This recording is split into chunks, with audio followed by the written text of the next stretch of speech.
اسی لیے حدیث پاک کے اندر یہ مضامین آتے ہیں، ایک اتنا بڑا وسیع میدان ہو جس کا تصور جبرائیل امین بھی نہیں کر سکتے، اور اس کے اندر ساری مخلوق ہو، چونٹی سے لے کے ہاتھی تک، اور ذرے سے لے کے پہاڑ تک، اور انسانوں سے لے کے جنات تک، اور ملائکہ سے لے کے جبرائیل امین تک، سارے کے سارے انسان موجود ہوں، اور آنے واحد میں ہر مخلوق اپنی حیثیت کے مطابق اور اپنی بساط کے مطابق اپنی اپنی تمناؤں کو اپنے اللہ کے سامنے پکار لے اور مانگ لے، اور ایک ہی وقت میں پکار لے۔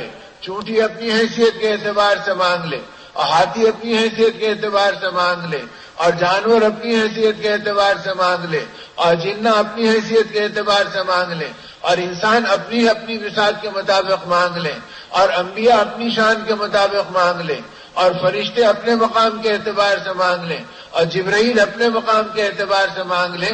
حق تعالی شانہ کے فرمان کا خلاصہ یہ، میری عزت کی قسم میں ایک ہی لمحے میں سب کی سنتا ہوں اور ان کی مانگی ہوئی چیز کو اسی وقت عطا کرتا ہوں، اس کے بعد میرے خزانے میں اتنی کمی نہیں ہوتی جتنا سمندر میں کوئی انگلی ڈبو کے نکال لے تو جس قطرے کی کمی ہوتی ہے، میرے خزانے میں اتنی بھی کمی نہیں ہوتی۔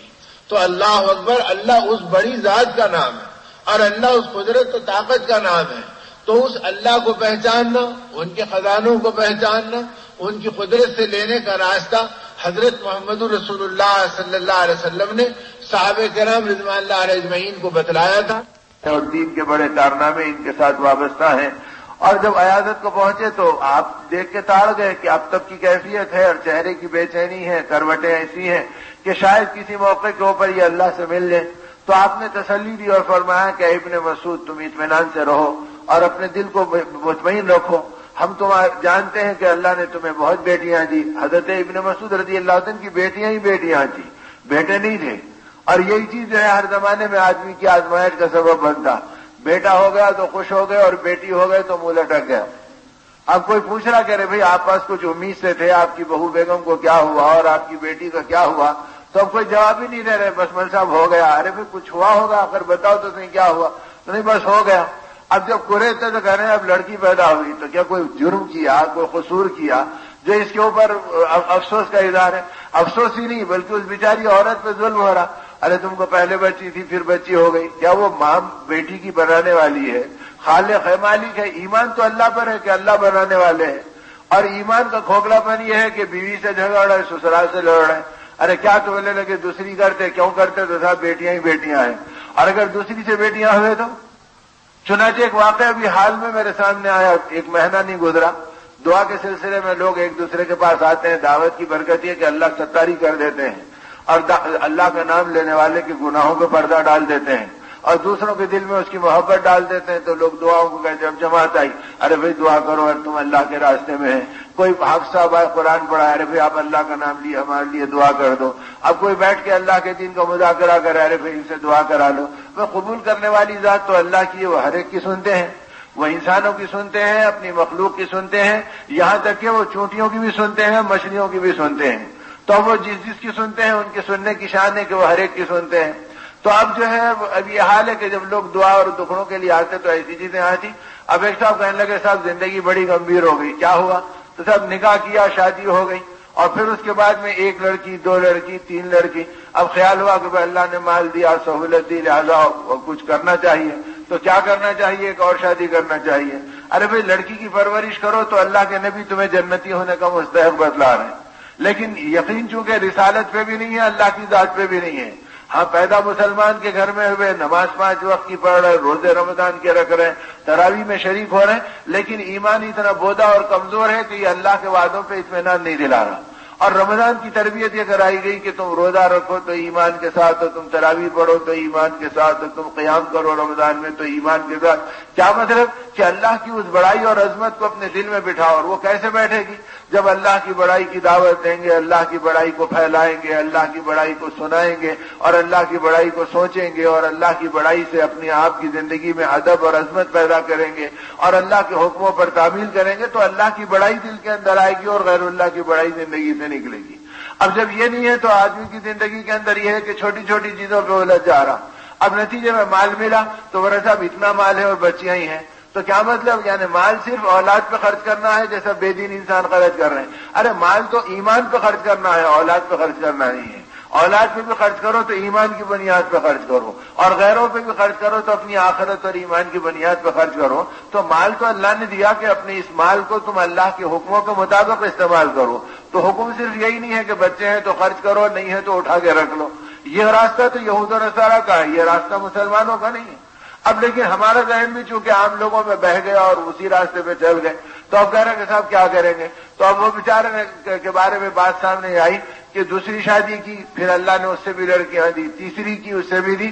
غرض یہ کہ 4 بیویاں ہیں، 23 لڑکیاں ہیں، اور ایک بھی بیٹا نہیں ہوا، 23 لڑکیاں ہیں۔ تو اب اگر اپنے قبضے میں رہتا تو ہم کبھی کے 23 بیٹے بنا لیتے۔ تو بیچاری عورت سے لڑنے کی کیا ضرورت، اس پہ ظلم کی کیا ضرورت، سسرال سے ٹیڑھے ہونے کی کیا ضرورت؟ لیکن جب زندگی بت پرستانہ اور ہندوانہ طریقے پہ چلے گئی تو ہر چیز میں ہم اللہ کے بجائے غیر اللہ کو دیکھ رہے ہیں۔ اب اللہ کے بجائے اپنی بیوی کو دیکھ رہے ہیں۔ بیوی کیا کریں گے بیچاری؟ اولاد نہیں ہوئی تو وہ بے بس ہے، ہوئی تو اس کے اندر کیا بنے گا اللہ کی قدرت میں ہے۔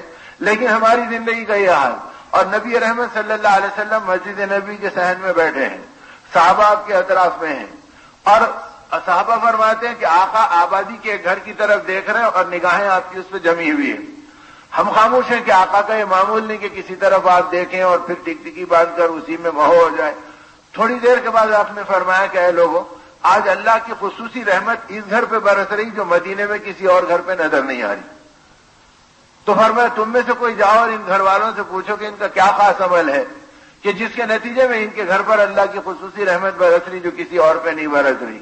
صحابہ میں سے کچھ گئے وہاں پر، اب مجھے 2-4 پہنچے، اور پہنچنے کے بعد آواز دی، وہ گھر والے باہر آئے، کہا کہ بھئی تمہاری زندگی کے کیا خاص عمل ہے بتاؤ۔ وہ بیچارہ پریشان کہ بھئی میں بھی تمہاری طرح کا ایک ایمان والا بندہ ہوں، اپنے نبی کا غلام ہوں، شریعت پہ چلتا ہوں، نماز کو، روزے کو، دین کی محنت کو، اور جو تقاضا اللہ اور اللہ کے رسول کی طرف سے آتا اس کو پورا کرتا ہوں، اور اس کے علاوہ اور کوئی چیز نہیں، جو عمل تم کرتے ہو میں کرتا ہوں۔ تو فرمایا نہیں، آقا نے فرمایا کہ آج تمہارے گھر کے اندر ایک اللہ کی رحمت کی بارش ہو رہی ہے، اور وہ خصوصی رحمت کا نزول کسی اور گھر پہ نہیں ہے، معلوم کرو کہ کیا خاص عمل ہے۔ تو اس نے سوچ کر کہا کہ اور تو کوئی عمل خاص نہیں ہے، ہاں ایک بات ضرور ہمارے گھر میں خصوصی عمل کی ہو گئی، وہ یہ کہ اللہ نے آج ہمارے گھر میں لڑکی پیدا فرما دی۔ تو فرمایا، اب آ کر فرمایا تو آقا نے فرمایا اس بیٹی کے پیدا ہونے پر اللہ کی خصوصی رحمت اس گھر پر برس رہی ہے۔ تو دنیا میں بھی بڑوں کا مقولہ ہے کہ بیٹی تو روٹی، فرمایا کہ بیٹی کے راستے سے اللہ روزی میں برکت دیتے ہیں، چیزیں آتی ہیں۔ یہ تو یعنی اکابر کے اقوال ہیں، پرانے بڑے لوگوں کی کہاوت ہے، لیکن اصل میں عرض کر رہا ہوں کہ اللہ کے نبی فرما رہے ہیں کہ جس جگہ پہ خصوصی رحمت برس رہی اس کا سبب یہ ہوا کہ اس گھر میں اللہ نے بیٹی دے دی، اور آج مسلمان اس بیٹی سے پریشان ہے۔ ارے صاحب بیٹی ہوگی تو کیا ہوگا، ارے بیٹی ہوگی تو کیا ہوگا، اللہ کی مدد اور آئے گی اور اللہ کی غیبی نصرت آئے گی۔ لیکن چونکہ اب وہ ایمان کی وسعتیں نہیں، تو یہ سب ایمان کے تھرمامیٹر ہیں کہ بھئی اللہ پہ کتنا بھروسہ، غیر اللہ پہ کتنا ہے۔ تو بیٹی ہوگی تو گھبرا گئے، بیٹا ہوگا تو خوش ہو گئے۔ ارے کیا پتا کتنوں کے بیٹے ہیں جو بڑے ہو کر باپ کے مال کو جوئے میں خرچ کر دیے، اور کتنوں کے بیٹے ہیں جو باپ کے مال کو ریسس میں جا کے خرچ کر کے گھر بھی بکا دیے اور ان کو فاقوں میں ڈال دیے، اور اب وہ باپ بڑھاپے میں بے بس ہے اپنی جوان نافرمان اولاد کو دیکھ کے کہ میاں میں کچھ نہیں کر سکتا، اب میں بے بس ہوں، کسی جماعت کو لا کے ملا دو، کسی اللہ والے سے دعا کرا دو، کسی اور سے ملا دو۔ اب یہ کہہ کر آدمی اس کے اندر بے قرار ہے۔ تو یہ کیا ضروری ہے کہ بیٹا ہو جائے گا تو آدمی کا سارا کفارہ دور ہو جائے گا؟ تو حضرت ابن مسعود رضی اللہ عنہ کو بھی بیٹیاں ہی بیٹیاں تھی، بیٹا نہیں تھا۔ اب حضرت عثمان رضی اللہ عنہ آ کر اس اب تک کی کیفیت کو دیکھا کہ ابن مسعود شاید دنیا سے رخصت ہو جائیں گے، تو فرمایا ابن مسعود دل کو مطمئن رکھو، اپنی طبیعت کو پریشان مت کرو، اللہ کا کرم ہے کہ اللہ پاک کی مدد تمہارے ساتھ ہے، اور میں تم کو یہ اطمینان دلانے کے لیے آیا ہوں کہ تمہاری تمام بیٹیوں کے لیے بیت المال سے وظیفہ مقرر کر دیا جائے گا، اب تم ان کے بارے میں فکر مت کرو کہ ان کا کیا ہوگا اور کیسے ہوگا۔ حضرت عبداللہ ابن مسعود نے سنا تو اس غشی کے عالم میں آنکھ کھولی اور فرمایا کہ امیر المومنین ذرا میرے پیٹھ کو ٹیکا لگا دیجئے تاکہ میں کچھ بات کرنے کے لائق ہو جاؤں۔ تو پیچھے سے ٹیک لگائی گئی تو ذرا سا ہمت آئی بات کرنے کی، اس لیے کہ جب آدمی بیماری میں مزمحل انداز میں پڑے رہتا تو حلق تک آواز بھی نہیں نکلتی۔ اب اس کے اندر جب ٹیکا ملا تو طاقت پیدا ہوئی، اب جب طاقت پیدا ہوئی تو فرمایا کہ امیر المومنین اللہ کا کرم ہے، میں آپ کو اطمینان دلاتا ہوں کہ آپ میری بچیوں کے بارے میں بالکل فکر مت کیجیے، اور مجھے کوئی اطمینان مت دلائیے کہ ان کے لیے کوئی وظیفہ مقرر کروں گا.